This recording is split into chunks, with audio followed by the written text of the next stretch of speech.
أعوذ بالله من الشيطان اللعين الرجيم. بسم الله الرحمن الرحيم. الحمد لله الملك الحق المبين، والصلاة والسلام على سيد المرسلين وآله وإسرته وأهل بيته السيدين الطاهرين، ولعنة الله على أعدائهم أجمعين. أما بعد، فقد قال سبحانه وتعالى في محكم كتابه الحكيم: بسم الله الرحمن الرحيم. عسى أن تحبوا شيئا وهو كره لكم، وعسى أن تكرهوا شيئا وهو خير لكم، والله أعلم بما لا تعلمون. سیرت پیغمبر اسلام موجودہ سال کی نویں مجموعی اعتبار سے 106 تقریب صلح حدیبیہ کے حالات بیان ہو رہے ہیں، اور کوشش یہ کی جائے گی کہ آج یہ ذکر مکمل ہو جائے، کیونکہ آئندہ منگل کو ایک ہفتے کے لیے وقفہ آ جائے گا. کوشش یہی ہے کہ کم از کم واقعات کا بیان تو مکمل ہو جائے. قرآن کریم کی جس آیت کی تلاوت کی گئی، یہ اگر ایک عمومی آیت ہے، یعنی خاص صلح حدیبیہ سے اس آیت کا تعلق نہیں. ایک عام اصول قرآن بتا رہا جو انسانی زندگی میں بار بار یاد رکھنے کے قابل ہے، لیکن خصوصیت کے ساتھ صلح حدیبیہ میں قرآن کا یہ اصول بہت نمایاں طور پہ ہمارے سامنے آیا، اور وہ یہ کہ آسان تحبوا شیئا وہو کرہ لکم. بسا اوقات ایسا ہوتا ہے، قرآن کہہ رہا ایسا کبھی کبھار ایسا ہوتا ہے کہ تمہیں ایک چیز بہت پسند آ رہی، لیکن وہ چیز تمہارے حق میں نقصان دہ. وعسى أن تكرهوا شيئا وهو خير لكم. اور کبھی یہ ہوتا کہ تم کسی چیز کو ناپسند کر رہے ہو، تمہارا دل اسے قبول کرنے کو تیار نہیں، مگر اسی میں تمہارے لیے خیر ہوتی. واللہ اعلم بما لا تعلمون. اللہ زیادہ بہتر جانتا ہے تمہارے بارے میں، تم بھی اپنے بارے میں اتنا علم نہیں رکھتے ہو. واللہ اعلم، اللہ زیادہ جاننے والا. تو انسان اپنی عام زندگی کے حالات اور واقعات بھی مرضی پروردگار پہ چھوڑ دے، یہی مناسب اس اعتبار سے کہ ہو سکتا ہے کہ جس چیز کے لیے ہم کرتے جا رہے ہیں مستقبل میں اسی میں ہمارے لیے برائی، اور ہو سکتا ہے کہ ابھی جن حالات سے ہم گھبرا رہے ہیں بعد میں یہی ہمارے لیے بہتر قرار پا رہے ہیں. یہ انسانی زندگی کا اہم ترین اصول، جسے آدمی سمجھ لے تو گویا وہ مومن کامل ہو گیا. اس لیے کہ پیغمبر علم کی تعریف بھی یہی کی: اول العلم معرفت الجبار وآخر العلم تفویض الامور الیہ. علم کا آغاز ہوتا ہے کہ خدا کو پہچانا، اور علم کا اختتام اور انجام ہے کہ اپنے تمام کاموں کو اس کے سپرد کر دو، کہ جس میں خدا ہمیں رکھے ہم اسی پہ راضی. یعنی مرضی اولا از ہمہ اولا، کہ جو ہمارے مولا کی مرضی ہے، مرضی مولا از ہمہ اولا. جو ہمارے مولا اور آقا کی مرضی وہ سب سے بہتر. ہماری خواہشات، ہماری تمنائیں، اچھا دعا کی ممانعت نہیں، لیکن اگر دعا کا نتیجہ نہ نکلے تو یہ اصول پھر سامنے آتا کہ انسان مطمئن رہے کہ میرے پروردگار نے میری مصلحت کو دیکھ کر اس دعا کو قبول نہیں کیا. سارا لشکر اسلام ان کی تعداد اس وقت 1,000 کے قریب تھی. ایک مسئلے پہ متفق نظر آ رہا کہ حدیبیہ کے میدان میں جو حالات اور واقعات پیش آئے اور کس انداز سے مسلمانوں کو طاقت اور غلبہ رکھنے کے باوجود دب کر صلح کرنا پڑی، تو سوائے 2 یا 3 افراد کے شاید پورا 100% کوئی متفق نظر نہ آئے. مسلمانوں کو اس میں توہین محسوس ہو رہی، احساس ذلت ہو رہا، اور یہ خیال ان کے دلوں میں آ رہا کہ ہماری یہ صلح ہمارے مسلمان بھائیوں کے لیے ظلم نہ بن جائے، وہ مسلمان کے جو مکے کے اندر. مگر وہی چیز کہ جو عالم اسلام کو سب سے ناگوار واقعہ محسوس ہو رہا، اسی کے بارے میں خدا کہہ رہا ہے کہ انا فتحنا لک فتحا مبینا. یہ کھلی ہوئی کامیابی ہے کہ جو ہم نے تمہیں آج عطا کی، اور اسی کے بارے میں کہ تمام مسلمانوں کو سب سے تکلیف سے امر محسوس ہو رہا صادق آل محمد امام جعفر صادق علیہ الصلوۃ والسلام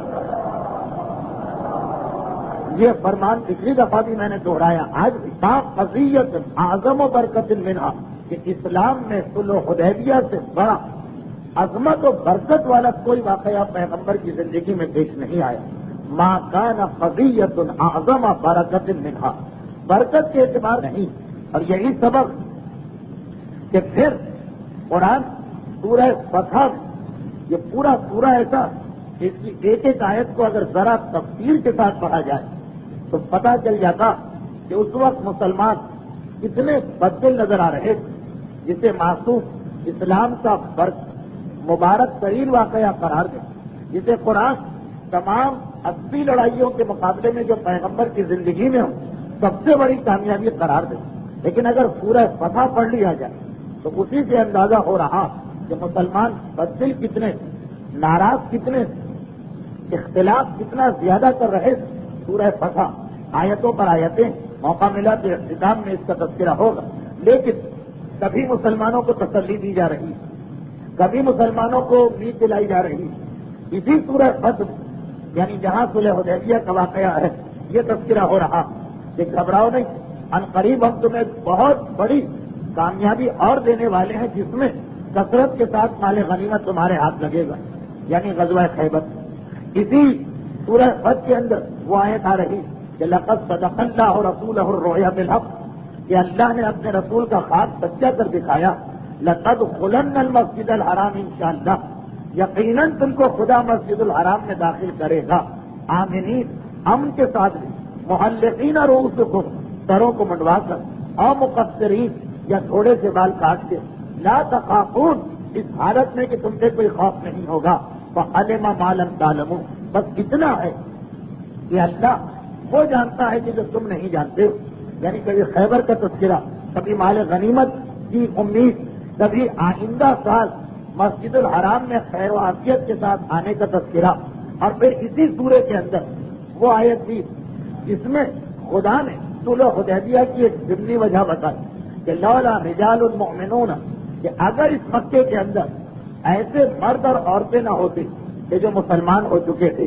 تو شاید تمہیں لڑائی کی اجازت مل جاتی، لیکن اگر تم جنگ کرو گے تو سب سے بڑا نقصان، یہ اسی سورہ فتح کے اندر قرآن کہہ رہا، سب سے بڑا نقصان ان مردوں اور عورتوں کا ہوگا کہ جو بیچارے اسلام لا کر مکے میں پھنسے ہوئے نکل نہیں سکتے، تمہاری جنگ کے نتیجے تمہیں نقصان ہو یا نہ ہو وہ بیچارے سب کے سب مارے جائیں گے۔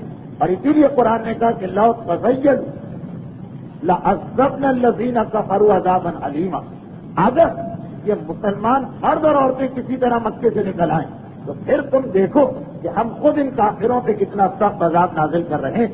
غرض یہ کہ مختلف انداز اور طریقے سے قرآن کو اتنا زیادہ مسلمانوں کے سامنے صفائی پیش کرنے کی ضرورت ہی اس لیے پیش آئی کہ مسلمان بدل، دل ٹوٹا ہوا، صلح حدیبیہ پہ راضی نہیں، ورنہ اس سے پہلے اور اس کے بعد بڑے بڑے واقعات ہو گئے کہ جس میں بہت سے مسلمانوں نے اختلاف کیا رسول سے، مگر اتنا لمبا صفائی کا بیان قرآن نے کہیں پیش نہیں کیا جیسے صلح حدیبیہ میں نظر آ رہا۔ یہ خود ایک قرین ہے کہ یہ ساری چیزوں کی مدد سے خصوصاً یہ آخری آیت جو میں نے ابھی پڑھی کہ یاد رکھو، اس لیے ہم جنگ کو روکنا چاہ رہے ہیں کہ کسی طرح ان مسلمانوں کو نکالا جائے، اور اگر وہ نکل آئے تو تمہیں لڑنے کی ضرورت بھی نہیں، خدا خود اپنا عذاب نازل کر سکتا۔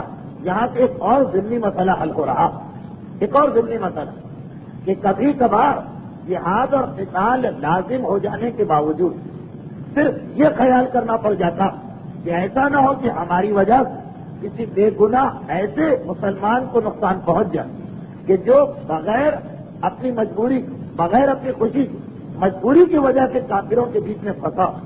یہ آیت سورہ فتح کی آیت اور بہت ہی اہم ہے اس اعتبار سے کہ جہاں یہ پتا چلا کہ صلح حدیبیہ میں پروردگار نے اتنا مصالحت کا حکم کیوں دیا، وہاں یہ ایک حقیقت بھی ہمارے سامنے آ گئی جس پر بعض مسلمانوں نے مذاق اڑانے کی کوشش کی۔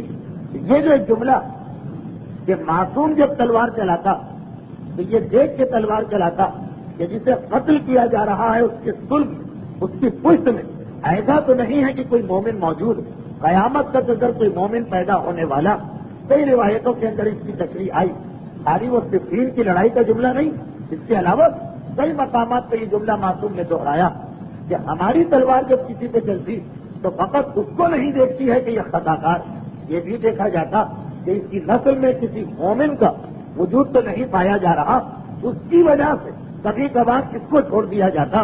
تو اس پر بھی بعض مسلمانوں نے مذاق اڑانے کی کوشش کی اور عام فقہی مسئلے جن کا تعلق ہم سے امام پہ لگانے کی کوشش کی کہ جی اگر وہ واجب القتل ہے تو اس کی نسل کو کیوں دیکھنا اور اس کے صلح کو کیوں دیکھنا۔ مگر یہ صلح حدیبیہ کی آیت جس میں قرآن یہی جواب دے رہا کہ اگر کہ کفار مکہ مستحق عذاب لعذبنا الذین کفروا عذابا علیما، اے مسلمانوں تم اپنی بات چھوڑو، ہم ان پہ عذاب علیم نازل کرتے، لیکن کیا کریں ان مومن مردوں اور عورتوں کی وجہ سے ان کو چھوڑنا پڑ رہا جو ان کے درمیان پائے جا رہے ہیں۔ تو خیر یہ کیونکہ ایک جرمی مسئلہ حل ہو رہا تھا اس لیے میں نے اس کا ذکر کر دیا۔ آئیے اس تمہید کے بعد جس کی ضرورت ابھی تو نہیں، لیکن جب یہ واقعات مکمل ہوں تو پھر ایک مرتبہ جائزہ لینا پڑے گا پورے واقعے کا، اس وقت ان باتوں کی ضرورت زیادہ پیش آئے گی۔ اب واقعات کچھ اس طرح سے بیان ہو رہے ہیں کہ اللہ کا رسول ذوالقعدہ سن 6 ہجری کی تاریخوں حدیبیہ کی سرزمین پہ پہنچ چکا، جو مکے سے تقریباً 16 میل کے فاصلے پر ایک کنواں، پیغمبر کا وہاں قیام ہے۔ مکے والوں کو تو یہ اطلاع بہت پہلے مل چکی کہ پیغمبر اس انداز سے مدینے سے نکلے، اور حدیبیہ پہنچنے کے بعد کچھ اور ایسے حالات اور واقعات سامنے آئے کہ مکے والوں کو یہ یقین ہو چکا کہ اللہ کا رسول مکے پہ اس سال حملہ نہیں کرنا چاہ رہا۔ اب جب کمزور اور چھچوڑے انسان کی پہچان ہوتی کہ اگر اسے پتا چل جائے کہ مثلاً اس وقت آپ مقابلہ نہیں کریں تو وہ اور زیادہ سر پہ چڑھتا چلا جاتا اور یہ خیال کرتا ہے کہ جو آدمی دب رہا ہے تو اسے اور دباتے چلے جاؤ۔ کہ قریش کا انداز اور طریقہ بالکل وہی چھچوڑا پن اور کمزوری کی نشانی ہے۔ وہ کس طرح، اب انہی حالات کی تفصیل بیان کرنا کہ اللہ کے رسول نے یہ اعلان کر دیا کہ ہمیں جنگ تو نہیں کرنا۔ اس دوران سفیروں کی آمد و رفت ہونے لگی۔ قریش مکہ کے 3 سفیر پچھلی تقریر تک ان کا بیان ہو گیا تھا کہ پہلا تو اس قبیلے کا آدمی جو اسلام سے پہلے بنی ہاشم کا دوست قبیلہ بنو خزاع، اس کا سردار۔ اس کے بعد پھر قریش حبشی جس کی تشریح ہو چکی ہے کہ اس سے مراد افریقہ والے نہیں، مکے میں بھی ایک پہاڑ کا نام حبش، اس کے نیچے ان لوگوں کو جگہ دی گئی۔ یہ وہ 3 انداز ہیں جنہیں مکے والے خاص اپنی مدد کے لیے لے کے آئے۔ ان کے سردار الیس کو بھیجا گیا، پیغمبر نے اس سے کوئی بات ہی نہیں کی بلکہ اس کے سامنے صرف منظر پیش کر دیا اونٹوں کا۔ اور پھر آخر عروہ ابن مسعود ثقفی جناب ام لیلہ کے دادا، وہ جو ایک اور مسئلے کو سلجھانے کے لیے مکے میں آئے ہوئے تھے، وہ جس کی تفسیر آپ سن چکے، ان کو تیسرا سفیر بنا کے بھیجا۔ اور جب پیغمبر سے ان کی بات چیت مکمل ہوئی اور وہ واپس جانے لگے تو پیغمبر نے ایک مرتبہ اپنے صحابیوں کو حکم دیا، آؤ ہم سب وضو کر کے نماز ادا کریں۔ اور مورخین کہتے ہیں کہ یہ وضو کر کے نماز خاص اس لیے ادا کی گئی کہ عروہ کو جو اب تک آنے والے سفیروں سب سے اہم، سب سے بڑا اور سب سے عزت والا سفیر تھا، جس کا مقام اور مرتبہ قریش کے مکہ سرداران عرب اور ابو سفیان وغیرہ سے کم نہیں تھا۔ یہ اگر مکے کے حاکم تھے تو عروہ طائف کا بےتاج بادشاہ، بیان تو ہو چکا۔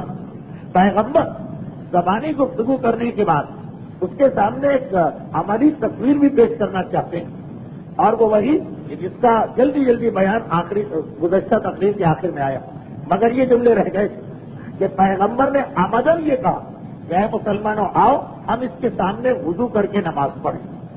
فقہ کا ایک مسئلہ، اس سال ہمارا طریقہ کار یہی رہا کہ مسائل الگ سے بیان نہیں ہوتے ہیں، دوران تقریر جہاں مناسبت ہوئی 1-2 مسئلے آ گئے۔ ریا اسلام میں حرام، کم از کم عبادت کی حد تک تو مبتل عبادت، یعنی کوئی بھی عمل اگر دنیا دکھاوے کے لیے کیا جائے تو وہ عمل باطل ہو جاتا ہے، چاہے وضو ہو، چاہے غسل ہو، چاہے تیمم ہو، چاہے نماز ہو، چاہے روزہ ہو، چاہے خود ہو، چاہے حج ہو۔ عبادتوں میں جتنی عبادتیں ریا حرام، اور اسی ریا کو ختم کرنے کے لیے نماز اور اس جیسی عبادتوں میں قربتاً اللہ کہا جاتا ہے۔ قربتاً اللہ جو رکھا ہوا جملہ تو ہر ایک کو ہے، لیکن اس کا مطلب کیا؟ حکم خدا کی خاطر، یعنی میں ریا کے لیے یا لوگوں کو دکھانے کے لیے یا اپنے کسی نفع اور فائدے کے لیے فلاں عبادت انجام نہیں دے رہا ہوں، بلکہ قربتاً اللہ، صرف اور صرف حکم خدا کے لیے۔ دیکھیے نیت میں اہم ترین چیز یہ ٹکڑا، وہ لمبی چوڑی نیت کرنا کہ وضو کرتا ہوں واسطے دور ہونے، حدث کے مباح ہونے، نماز کے واجب قربتاً اللہ، اس کا اہم ٹکڑا صرف آخری قربتاً اللہ۔ یہی وجہ کہ جب ہم امام خمینی اور آغا خوئی کی توضیح المسائل اٹھا کے دیکھتے ہیں، اس میں وضو کے تمام مسائل پڑھ ڈالی، یہ والی نیت ہی نہیں لکھی ہے کہ جو ہم کو بچپنے سے رٹائی جاتی ہے۔ صرف ایک مسئلہ آیا کہ شرائط وضو میں 7ویں شرط یہ ہے کہ وضو قربت کی نیت سے انجام دیا جائے، یعنی حکم خدا کی خاطر۔ پھر اب اس کے بعد علماء کہتے ہیں کہ جب یہ بات طے ہو گئی، مجتہدین کا فتویٰ کہ عبادت صرف اللہ کے لیے ہونا چاہیے، تو 2-3 مقامات ایسے آتے ہیں کہ جہاں اللہ ہی کے لیے عبادت کی جائے مگر لوگوں کو دکھا کر۔ جس میں سے ایک ہے مقام ترغیب و تشویق، ایسی عبادت کر رہے ہیں کہ ہمیں ضرورت نہیں ہے لوگوں کے سامنے عبادت، مگر صرف اس لیے کہ اس سے شاید ایسے لوگوں کو شوق اور رغبت پیدا ہو جائے جو عام حالت میں تیار نہیں ہوتے، یعنی امر بالمعروف، نیکی کا حکم دو، اس کا ایک پہلو۔ نمبر 2، رفع تہمت، اگر کسی پہ الزام لگ جائے کسی عبادت کے بارے میں کہ وہ آدمی تاریخ عبادت، نماز نہیں پڑھتا، خمس نہیں دیتا، کنجوس بہت، کوئی بھی ایسے گناہ کا الزام لگ جائے، تو اب اسے اجازت ہے کہ وہ خالی یہ الزام ہٹانے کے لیے کوئی عمل لوگوں کے سامنے کرے۔ اور یہ 2 تو چیزیں بہت مشہور ہیں، اس کے علاوہ بھی کسی مصلحت کے ساتھ عبادت کی اجازت مل سکتی۔ اب یہ جو بات میں کہنے جا رہا ہوں، میں اس کو کھل کے کہنا بھی نہیں چاہتا ہوں، مگر اعتراض ہے تو سیرت رسول کا اصل مقصد خالی واقعات سنانا نہیں، یہ واقعات جو آج کل ہماری زندگی ہے اس سے کس طرح مطابقت کریں اور تحریر کریں۔ اب اس میں مثلا کسی نے یہ کہا کہ کیا ضرورت ہے ایک اچھی بھلی عبادت سالوں سے ہو رہی، اس کے بیچ میں ایک مرتبہ سب کو روک کے نماز پڑھ لینے، تو کبھی یہ رفع تہمت کے دائرے میں بھی آ سکتا کہ اگر کسی فرد پر تہمت لگ جائے کہ یہ نمازی نہیں، تو اس کو یہ حکم ہے کہ سب کے سامنے نماز پڑھو۔ اور کبھی کسی گروہ کے بارے میں بھی یہ مسئلہ آ سکتا کہ اگر کسی گروہ پہ یہ تہمت لگ جائے کہ یہ لوگ نمازی نہیں، تو وہ سب کے سامنے نماز پڑھے۔ اور اس کے علاوہ یہ تیسرے میں بھی آ سکتا ذریعہ تبلیغ وہ اس معنوں کہ پیغمبر حکم دے رہے کیا ہے مسلمانوں، جلدی جلدی وضو کر کے نماز کے لیے کھڑے ہو جاؤ، اس سے پہلے کہ عروہ یہاں سے چلا جائے۔ یہ نماز عروہ کو دکھانا، یہ وضو عروہ ابن مسعود ثقفی کو دکھانا۔ ویسے وضو اور نماز اللہ کے لیے، مگر خاص اس موقع پر اس کو بھی دکھانا۔ چنانچہ پیغمبر عروہ سے زبانی بات چیت ختم کرنے کے بعد بالفور وضو کا اہتمام کیا اور وضو کر کے نماز شروع کر دی۔ عروہ نہ اسے اس وقت وضو سے کوئی دلچسپی ہے نہ نماز سے، بعد میں تو بہرحال اسلام لا کے بڑے بلند مقام پر پہنچے، اس وقت کوئی دلچسپی نہیں، مگر جاتے جاتے یہ منظر دیکھ گئے اور اس منظر نے اس پر وہی اثر کیا جس کے خاطر رسول نے مجمع عام میں اس طرح سے عبادت انجام دی۔ اب مکہ پہنچ کر وہ جو رپورٹ دے رہا، پیغمبر سے جو اس کے مذاکرات ہوئے وہ بیان کیے، اس کے بعد آخر میں اپنی طرف سے یہ جملے شامل کر دی، مگر ہے قریش مکہ، میرا مشورہ یہی کہ کبھی محمد اور اس کے ساتھیوں سے جنگ کی حمایت نہ کرنا، اس لیے کہ ابھی ابھی میں دیکھ کے آیا ہوں اسے ایسے جانسار ساتھی ملے کہ میں نے روم کے بادشاہ کو دیکھا، میں نے ایران کے بادشاہ کو دیکھا، میں مصر کے حکمران کے دربار میں گیا، میں نجاشی کے دربار میں حاضر ہوا، مگر ایسے اطاعت گزار اور ایسے فرما بردار مجھے کہیں نظر نہ آئے کہ میری آنکھوں کے سامنے ان کے سردار نے وضو کیا اور اس کے وضو کے پانی کا ایک قطرہ زمین پہ نہیں گرا، اس لیے کہ بے چین اور بے تاب ہو کے اس کے صحابی دوڑ پڑتے اور اس کے وضو کے پانی کا ایک ایک قطرہ ان کے لیے باعث برکت ہوتا تھا اور باعث ثواب۔ اور پھر وہ مزید 2-3 جملے اور جو پچھلی تقریر میں آ گئے، تو پیغمبر جو آمدن اس کے سامنے جلدی جلدی کر کے وضو کروایا، تو یہ ایک منظر بھی اس کے ذہن میں نقش کرنا تھا اور یہ تاثر بھی اس کے ذہن میں بٹھانا تاکہ وہ مکے والوں کو جا کے رپورٹ دے۔ تو کبھی کبھار کسی پر ہیبت طاری کرنے کے لیے اور کبھی کبھار کسی کو حقیقت حال سے آگاہ کرنے کے لیے بھی کوئی عمل جو گھر میں چھپ کے بھی ہو سکتا ہے علل اعلان انجام دیا جا سکتا ہے. اس سے زیادہ کی وضاحت اصل موضوع کو نامکمل چھوڑ دے گی. عروہ تو گیا, اس کی رپورٹ بھی پچھلی تقریر میں بیان ہو گئی, کیونکہ وقت کم تھا تو یہ جملے رہ گئے کہ پیغمبر نے آمدن اس کے سامنے وضو اور نماز کا اہتمام کیا. خیر وہ تو چلا گیا. اس کی رپورٹ ایسی تھی کہ اب قریش مکہ کو کوئی اور قاصد بھیجنے کی ہمت نہیں پڑ رہی. اور یہ بھی آپ کو یاد ہوگا کہ وہ جب آ رہا تھا قریش کا نمائندہ بن کر تو پہلے سے یہ بات کہہ کے آیا کہ دیکھو میرا بھی وہ حشر نہ کرنا جو مجھ سے پہلے کے 2 قاصدوں کا کیا, کس وجہ سے اور قریش پریشان تھے کہ کیا کیا جائے. ادھر اللہ کے رسول نے دیکھا کہ وقت گزرا جا رہا. ایک مرتبہ قریش کی جانب سے خاموشی چھا گئی تو پیغمبر اسلام, جسے غالباً آج کل کی ڈپلومیٹک زبان میں کہا جاتا کہ اس ڈیڈ لاک کو توڑنے کے لیے وہ جو ایک تعطل آ گیا اسے ختم کرنے کے لیے اب اپنا قاصد بھجوایا. یہ پیغمبر اسلام کا دوسرا قاصد. سب سے پہلا قاصد رسول کا کون تھا؟ وہی جو قریش کا نمائندہ بن کے آیا, رسول نے واپس اسی کو اپنا نمائندہ بنا کے بھیج دیا. پھر اس کے بعد قریش کے 2 اور نمائندے آ گئے. اب پیغمبر اپنا نمائندہ بھیجتے ہیں خراش ابن امیہ. یہ بنو خزاعہ, وہ قبیلہ جو حدیبیہ کا اصلی قبیلہ, جن کی زمین میں حدیبیہ کا کنواں آتا ہے, اس کے ایک آدمی کو پیغمبر نے اپنا نمائندہ بنا کے بھیجا کہ جاؤ اور جا کر معلوم تو کرو کہ قریش میں اتنی خاموشی کیوں چھا گئی. اللہ کا رسول ہر چیز جانتا مگر واقعات کو آگے بڑھانے کے لیے.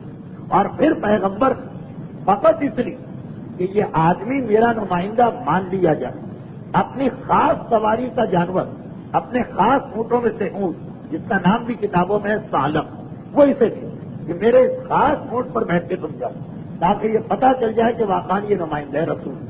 اب وہ چلا. جس وقت حرم کے قریب پہنچا, قریش جو شروع ہی سے جوش میں آئے ہوئے تھے, اور پچھلی دفعہ بیان ہو گیا کہ ان کے مردوں, ان کی عورتوں, ان کے بچوں نے یہ تہیا کر لیا کہ ہمیں مسلمانوں کو مکے میں داخل نہیں ہونے دینا. وجہ بھی آ گئی تھی, ان کا بزنس متاثر ہو جاتا, خانہ کعبہ ان کے ہاتھ سے نکل جاتا. ایک مرتبہ جب یہ خراش ابن امیہ اونٹ پر بیٹھ کر آیا, بیچارہ اس سے پہلے کہ زبان کھولے اور اپنی بات چیت شروع کرے, قریش نے پہچان لیا کہ یہ کس اونٹ پر آ رہا اور اس کا مطلب یہ ہے کہ یہ کس کا نمائندہ.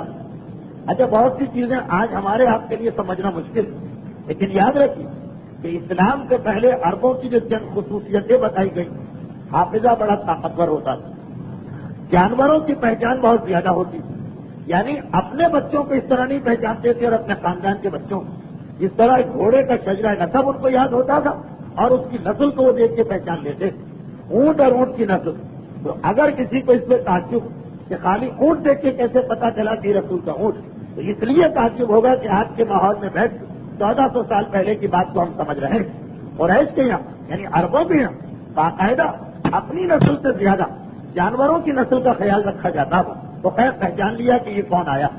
اس سے پہلے کہ وہ قاصد رسول بیچارہ اپنی زبان کھولے اور کچھ بات چیت کرے, قریش کے نوجوانوں کا ایک گروہ ٹوٹ پڑا. پہلے تو اسے اونٹ سے اتارا اور اونٹ کی جانب متوجہ ہوئی, کیونکہ اونٹ کے بارے میں تو پتا ہے کہ یہ رسول کا اپنا اونٹ ہے. اسی مقام پر اس کو نہر کر دیا, طے کر دیا, دبا کر دیا, اس اونٹ کے ٹکڑے ٹکڑے کر دیے. اس وقت یہ جوش اور جذبے کی حالت ہے. اور اس کے بعد اس خراش کی جانب متوجہ ہوئے. وہ حبشی قبیلے کے لوگ آگے بڑھا, وہ 3 انداز جن کے بارے میں پچھلی دفعہ تفصیل آ چکی, جن کا ایک جملہ یہ تھا کہ اے قریش, ہم تمہارا ساتھ صرف ان کے بارے میں دیں گے جو مکے پہ حملہ کریں, لیکن جو زیارت کے لیے آ رہا اس کے بعد اس وقت ہمارا تمہارا معاہدہ ٹوٹ جائے گا.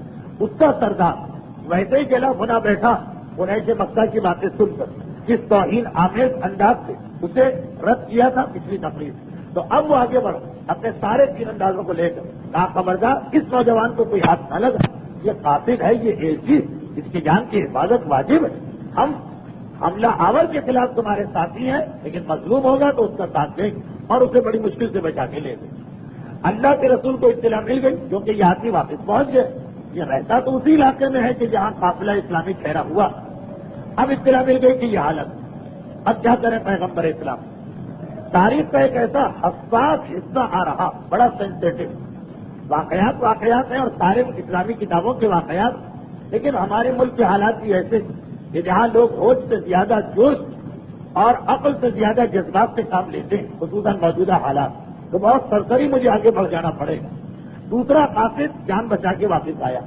اب اللہ کے رسول کو تلاش ہے کہ کسی ایسے آدمی کو بھیجا جائے کہ جس کی قریش سے ڈیلنگ اور حالات بھی صحیح، اور یہ جملہ ہے کہ بہت اس کو بہرحال بیان نہیں کرنا چاہتا ہوں، لیکن پیغمبر کا مقصد، اور ایسا آدمی کہ جس کے ہاتھ سے قریش کا کوئی آدمی آج تک نہ مارا گیا، تاکہ قصاص اور خون کا بدلہ اور انتقام اور دشمنی نہ پائی جائے، یہ پیغمبر اسلام کو ایسا قاصد تلاش کرنا۔ اچھا، اس دوران وہ مکے کے نوجوان جو پیغمبر کے قاصد پہ حملہ کر چکے تو ایک طرح سے ان کو کامیابی ہوئی، وہ اونٹ بھی انہوں نے طے کر دیا، یعنی اس کے ٹکڑے ٹکڑے کر دیے۔ پیغمبر کا قاصد بھی ایک طرح سے جان بچا کے بھاگا، تو جوش بڑھ گئے، چھوٹی کامیابی آ جائے تو جوش بڑھ جاتا۔ انہوں نے آپس میں ایک منصوبہ بنایا کہ ہم لوگ رات اور صبح کے قریب کا جو ٹائم ہوتا، جو سب سے زیادہ گہری نیند کا وقت ہوتا، اس وقت اچانک حملہ کریں گے، اور یہ قدم وہ اس طرح اٹھانا چاہتے تھے کہ ان کے بڑوں اور بزرگوں کو بھی پتہ نہ چلے۔ چنانچہ 50 یا 80 یا 40 یا 30 4 روایتیں، 30 نوجوان تھے یا 40 تھے یا 50 تھے یا 80 تھے، زیادہ معتبر 50 کا عدد علماء نے سمجھا۔ وہ راتوں رات اپنے گھروں سے نکل کے تنعیم کی پہاڑی پہ چڑھ گئے۔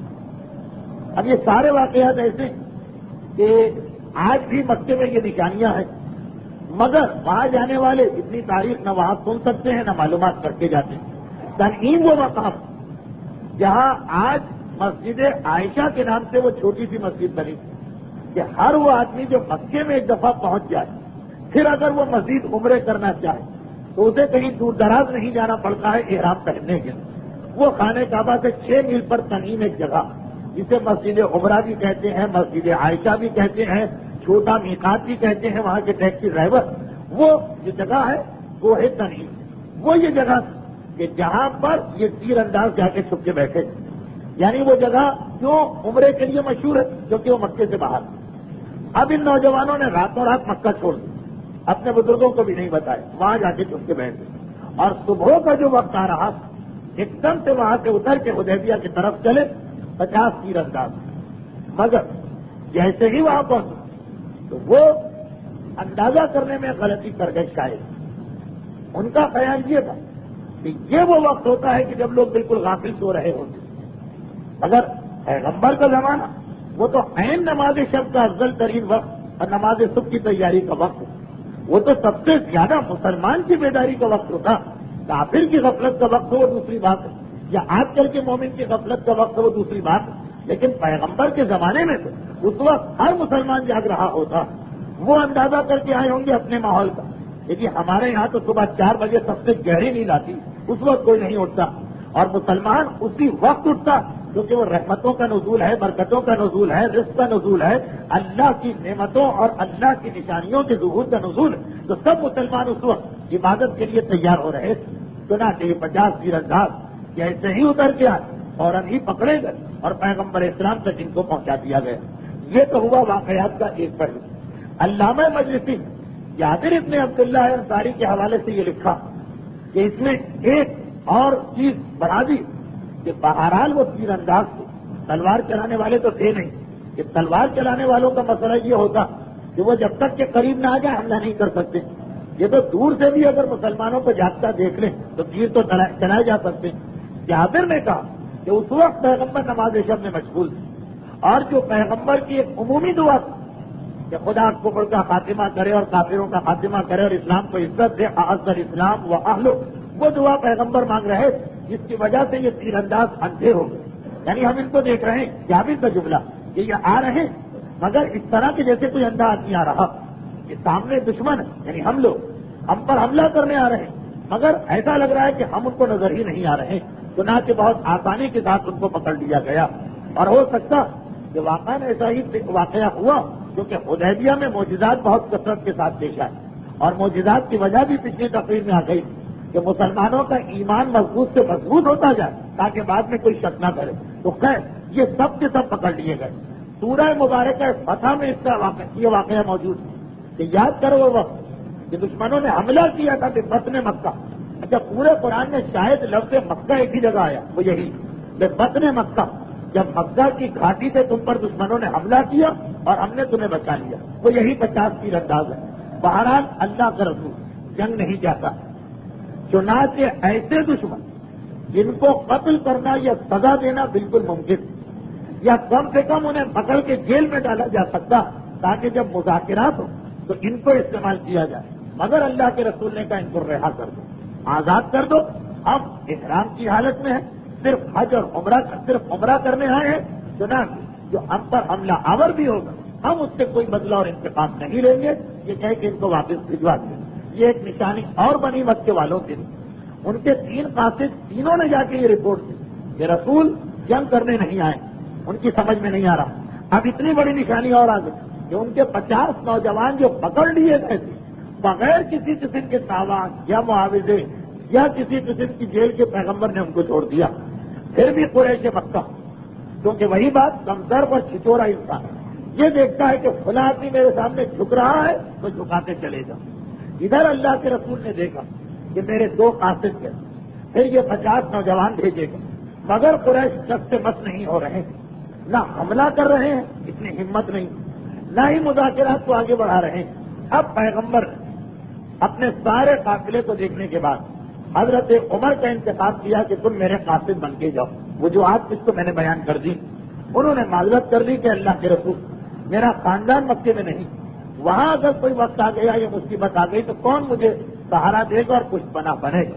بہتر ہے کہ آپ عثمان کو بھیج دیجیے, اس لیے کہ ان کا خاندان یعنی بنو امیہ وہ تو ہے مکے کے اندر, چنانچہ ان کے لیے کوئی خطرہ نہ ہونے پائے. پیغمبر اسلام نے یہ تجویز منظور کر لی اور حضرت عثمان انہی 2 وجوہات کی بنا پر, ایک وہ جو میں نے پہلے وجہ بتائی اور ایک یہ کہ بہرحال ان کا کچھ بنا ایسا خاندان جس نے ان کا بائیکاٹ نہیں کیا, نکالا نہیں ہے, وہ موجود ہے مکے کے اندر. ان سے کہا کہ تم جاؤ. یہ چلے مکے کی سرحد پر ابان ابن سعید نامی مکے کا ایک سردار مل گئے. یہ وہ سردار جو سب سے پہلے مسلمانوں کو دیکھ کے گیا, البتہ قاصد بن کے نہیں آیا, ویسے یہاں سے گزر رہا تھا. اس نے حضرت عثمان کو دیکھا, پوچھا کہاں جا رہے, جواب دیا کہ مکے جا رہا ہوں, اس لیے کہ رسول معلوم کرنا چاہتے ہیں کہ آخر مکے کے حالات کیا. لیکن اکیلا ہوں, تنہا ہوں. اس نے ان کو اپنا ردیف بنا لیا. ردیف یعنی گھوڑے پر سوار کے پیچھے بیٹھنے والا. کہا میرے ساتھ بیٹھ جاؤ اور تم میری پناہ میں. اور ان کو لے کے مکے پہنچا. حرم میں جا کے اعلان کیا کہ اگر کہ رسول کا قاصد مگر میری پناہ کے اندر جو اس پر ہاتھ اٹھائے گا گویا اس نے مجھ پر ہاتھ اٹھایا. اور حضرت عثمان مکے کے اندر ٹھہر گئے. اب یہاں پہ ان کو صرف حالات دیکھنا اور معلوم کرنا ہے کہ قریش چاہتے کیا. پیغمبر اسلام بار بار اعلان کر چکے کہ میں ہر صورت میں مصالحت چاہتا ہوں. 3 قاصدوں کو جواب دے چکے. اب بھیجا گیا حضرت عثمان کو کہ مزید وہ اس چیز کو آگے بڑھائیں.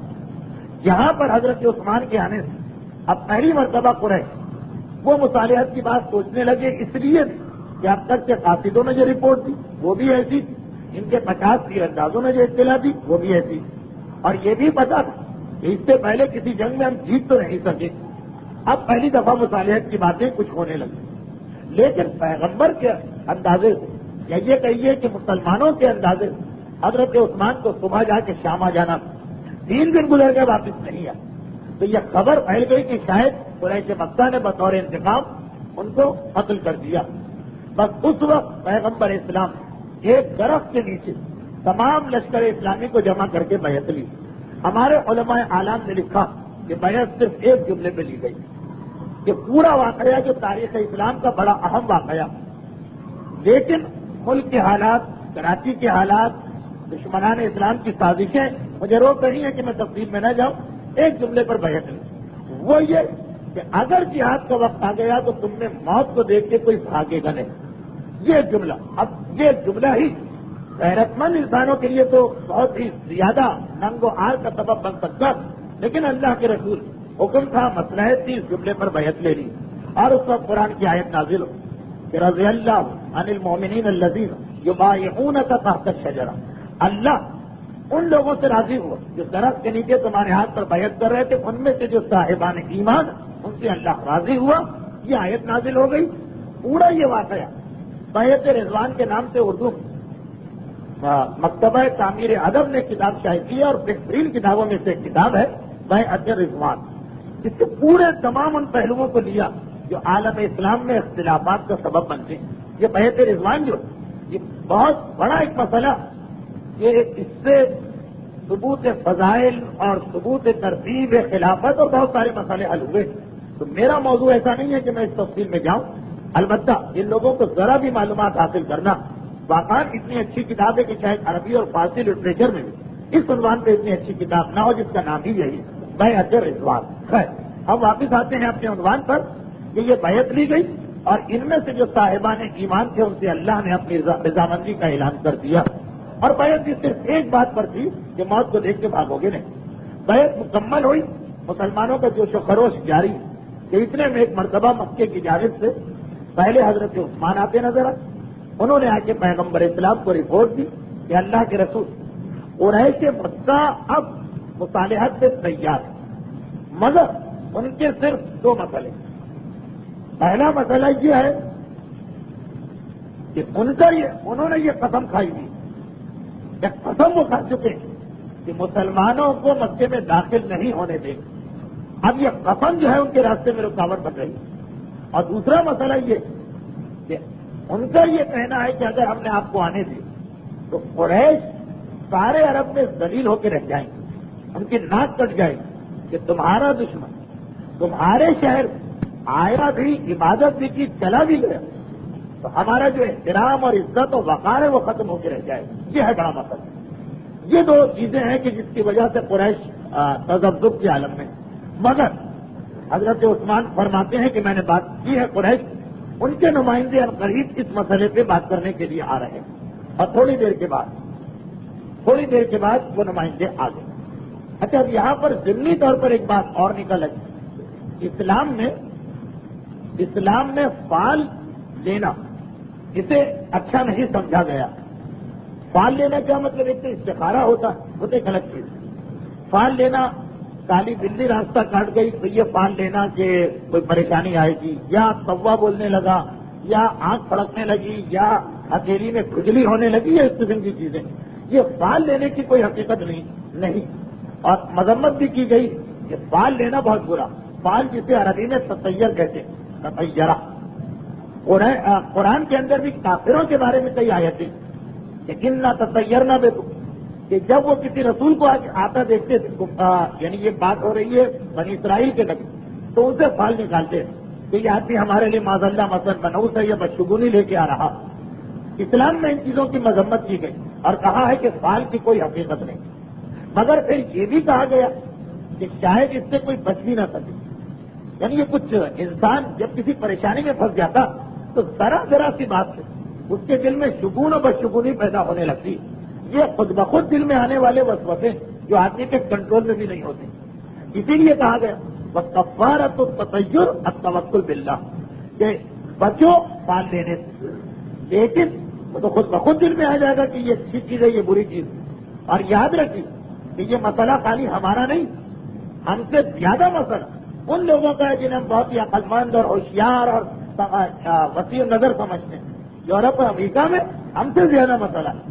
گھوڑے کی نال دروازے پہ لٹکائی جائے گی کہ جس سے برکت حاصل ہوتی، 13 نمبر کوئی لینے کو تیار نہیں ہوتا، ہوائی جہاز میں 13 نمبر کی سیٹ نہیں ہوتی، بلڈنگ میں 13 نمبر کوئی منزل نہیں ہوتی، ہم سے زیادہ وہ لوگ اس کے اندر پھنسے ہوئے۔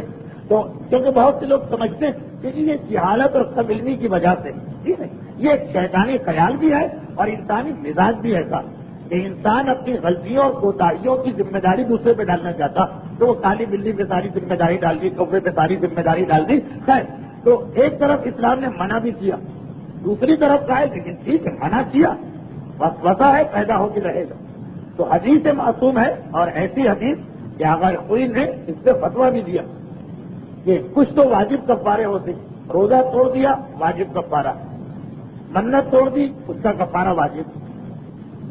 اسی طرح سے مثلا عورت نے کسی میت پر بال نوچے اور چہرے سے خون نکالا، امام خمینی کے نزدیک کفارہ واجب ہے، بنابر احتیاط واجب، اور کچھ کفارے مستحب سنت، ان میں سے کفارہ اگر کوئی لکھتے ہیں وہ یہ کہ اگر انسان کسی چیز سے فال لے تو جو چھٹے امام کا جملہ ہے کفارۃ الصید یا تطیر التوکل، اب اس کا کفارہ ہی دے کہ جس چیز سے دل میں بدشگونی پیدا ہو رہی وہی کام کر ڈالو اللہ پہ توکل کر کے.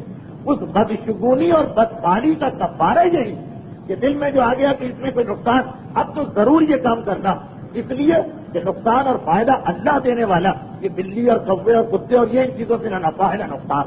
تو وسوسہ جو پیدا اس کا علاج یہی بتایا گیا کہ پھر جا کے یہی کام انجام دے دو.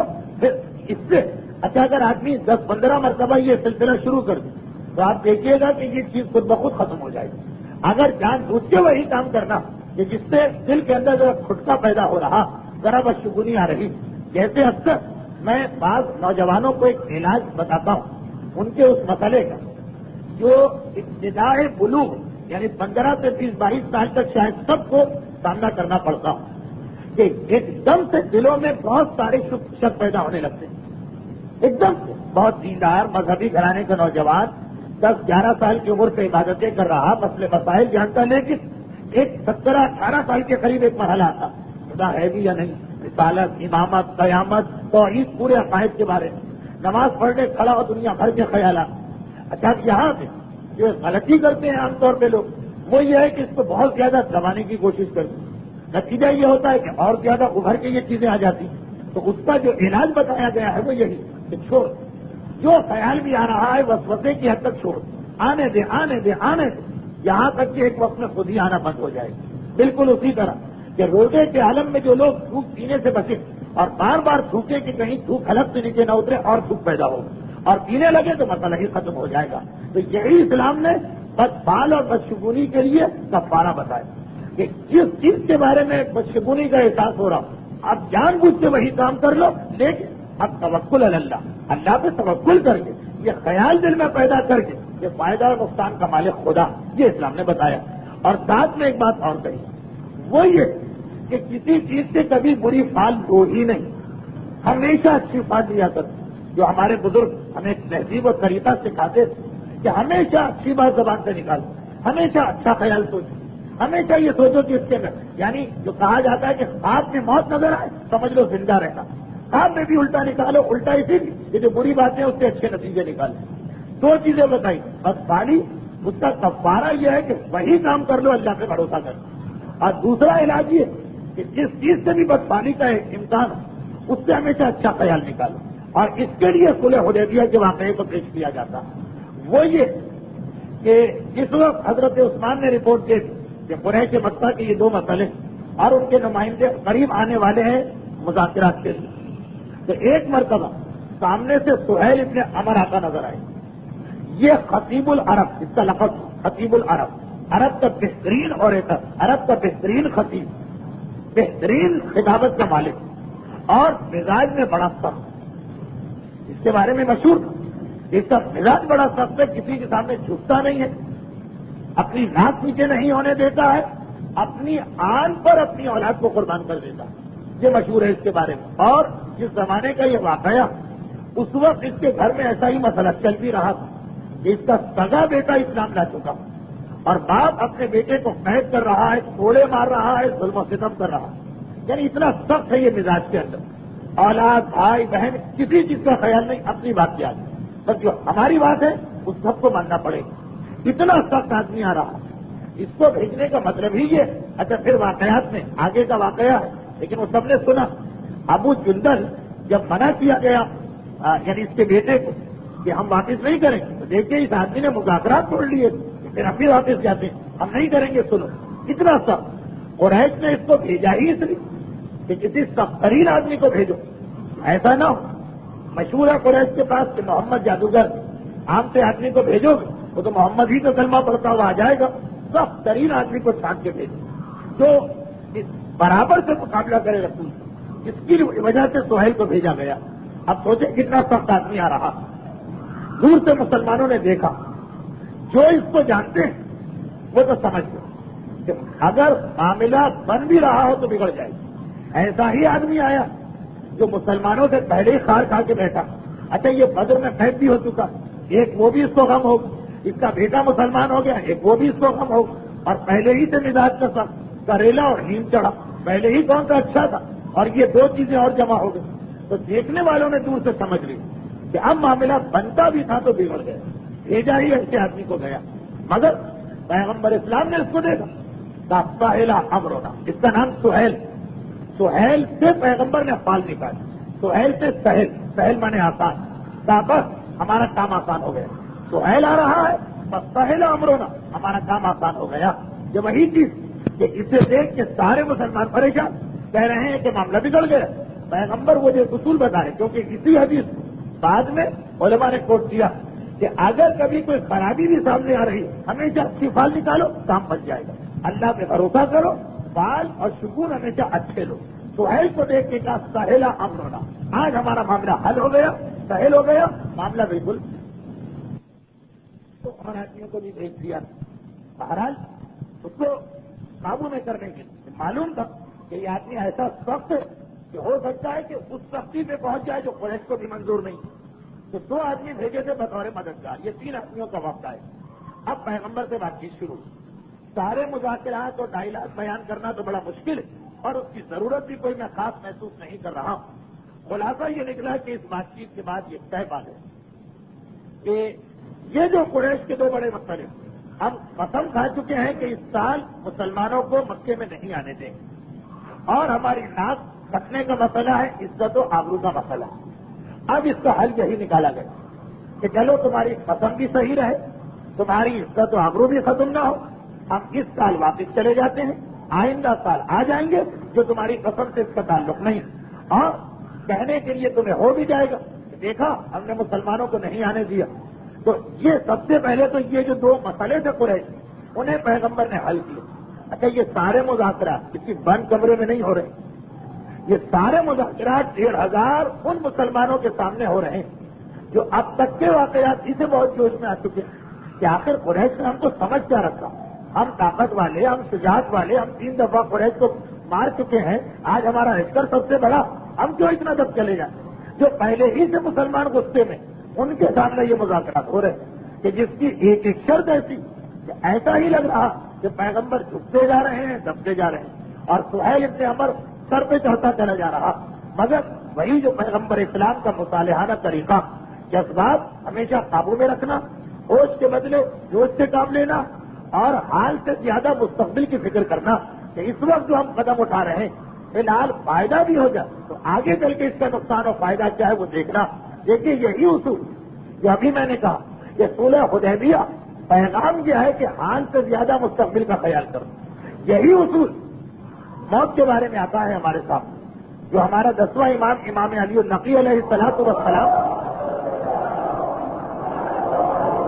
اپنے مکان میں قبر کو تیار رکھے ہوئے، اور جب کسی نے پوچھا کہ مولا قبر کس لیے، اس لیے کہ دنیا کا جو کام کرو پہلے اپنے آپ سے یہ پوچھوں کہ اس کا فائدہ قبر میں ہے یا اس کا نقصان، یہ نہیں دیکھوں کہ دنیا میں فائدہ ہے یا نقصان۔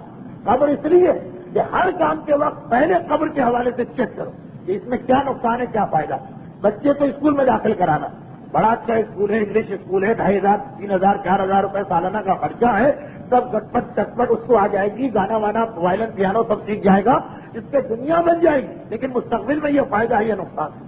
بہترین نوکری مل رہی، سہولت ہی سہولت، بینیفٹ ہی بینیفٹ، مگر قبر میں فائدہ ہے یا نقصان، ہر چیز ایک بہت مشہور حدیث کرائیٹیریا اور معیار قبر بنے، تو یہی چیز کیا جو کام بھی کرنا حال کو نہیں دیکھنا ہے، مستقبل کو دیکھنا، اصلی مستقبل تو وہی قبر، وہی جو موت کا اصول صلح حدیبیہ کے اندر ذرا چھوٹے پیمانے پہ آ رہا کہ یہ مت دیکھو کہ ابھی تمہیں دبنا پڑ رہا، یہ دیکھو کہ ایسا نہ ہو کہ ابھی تو تم سینہ تان کے چلو اور بعد میں تمہیں دبنا پڑ، اس سے یہ اچھا ہے کہ ابھی دب جاؤ، بعد میں سب کچھ تمہارے ہاتھ آ جائے گا، جیسا بعد میں ہوا کہ جو شرطیں قریش نے رکھوائیں، قریشی آ کے ایک ایک شرط کو توڑواتے گئے، یعنی جو آج قریش بڑے فخر و تکبر کے ساتھ گھوم رہے کہ ہم کامیاب ہوئے، ہر بات ہم نے مان لی، انہوں نے ہی آ کے یہ شرطیں توڑوائیں، اور جو مسلمان آج دبے ہوئے انہیں کے آگے ہاتھ جوڑ جوڑ کے درخواست کی کہ بھائی یہ شرط واپس لے لو، اب ہمیں نہیں چاہیے۔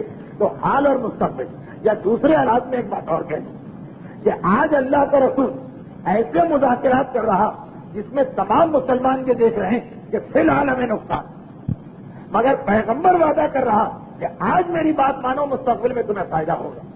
تو اگر اس اصول کو خالی صلح حدیبیہ میں نہ چلائیں، اپنی پوری زندگی میں لے کے آئیں کہ اللہ کے رسول اور اللہ کی طرف سے مقرر کیے ہوئے امام، ان پر اتنا بھروسہ کر لیں کہ اگر وہ آپ سے کچھ کہیں جس میں ابھی نقصان ہو رہا، اتنا بھروسہ کر لیں کہ مستقبل میں ضرور فائدہ ہوگا، اور اتنا فائدہ ہوگا کہ آج کے نقصان ہی نہ رہے گا۔ بس یہی صلح حدیبیہ کا پیغام۔ صلح حدیبیہ کا پیغام یہ نہیں کہ ہم دو چار پہ اعتراض کر، دو چار کی ہنسی اڑائے، کچھ مسلمانوں پہ شک کرے، کچھ مسلمانوں کا مذاق اڑائے اور وہی طریقہ خود اختیار کر لے، کہ اگر وہاں سے شک ہو رہا تھا لوگوں کو کہ کیسی صلح ہو رہی ہے، تو ہم میں سے بھی تو اکثر وہی ہے کہ شک کرتے ہیں کیسے بیٹی کو پردہ کرا دیں، شادی کیسے ہوگی، کیسے داڑھی رکھ لیں، گزارا کیسے ہوگا، کیسے سود کی نوکری چھوڑ دیں، آگے کیا کچھ ہوگا، کیسے اپنے بچے کو مسلک ایسے اچھے اسکول میں نہ داخل کرائیں، زندگی کا گزارے گا۔ ارے جو شک وہاں چل رہا تھا اتنا نہ صحیح تو چھوٹا موٹا شک تو ہمارے پاس بھی ہے۔ تو پیغام صلح حدیبیہ یہی ہے کہ رسالت اور امامت جو حکم دے دے، چاہے تم نقصان دیکھ رہے، مگر صلح حدیبیہ کی مثال کو سامنے رکھتے ہوئے یقین کے ساتھ اس پہ عمل کر لو، ہمارا آج کا نقصان بات کے لیے ہمیشہ کا فائدہ، تب تو تمہیں حق ہے ان کو پلٹ کے دیکھنے کا جو پیغمبر سے مطمئن نہیں تھے۔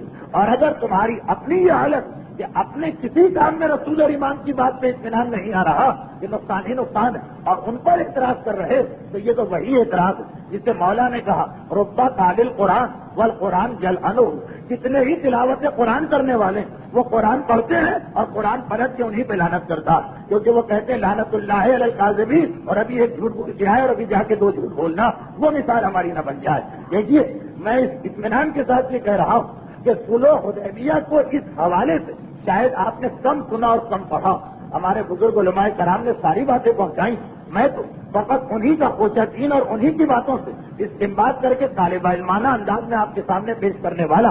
مگر یہ بات بہت یاد رکھیے کہ ہماری قوم بعض بڑی بڑی حقیقتوں کو بھول جاتی ہے، یعنی یہ بھول جاتے ہیں کہ جس چیز پر ہم اعتراض کر رہے ہیں وہی چیز تو ہم میں بھی پائی جاتی ہے۔ خدا ابھی شہادت کی تاریخیں گزری، ساری قوم غم کے عالم میں سوچتی رہی وہ کیسے جنہوں نے رسول کی بیٹی کو ان کا حق نہیں دیا، اور خود ان کی یہ حالت کہ رسول کی بیٹی کا حق دبا کے بیٹھے اور سوچ رہے ہیں وہ کیسے، ارے وہ کیسے سے دیکھنا یا کہ آئینہ دیکھ لو پتا چل جائے گا کہ وہ کیسے۔